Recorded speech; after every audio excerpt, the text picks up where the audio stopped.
High, আমি স্নেহা। আমার মতন কে আছো বলো তো, যারা ছোটবেলায় সানডে হলেই সঙ্গীত বাংলায় এই গানগুলো ভীষণ শুনতে? মনে মেঘ জমতে থাকে, পড়ে যায় তোর বিপাকে, চিন্তাতে তোর কাটছে তোর শান্তি নেই, এ যন্ত্রণার মন মাঝি রে,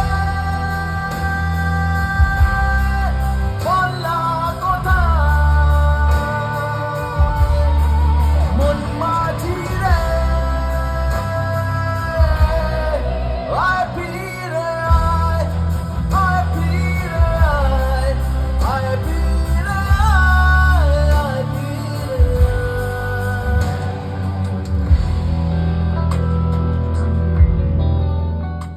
আর তোমরা যদি সিঙ্গারের নাম জেনে থাকো অবশ্যই আমি কমেন্টস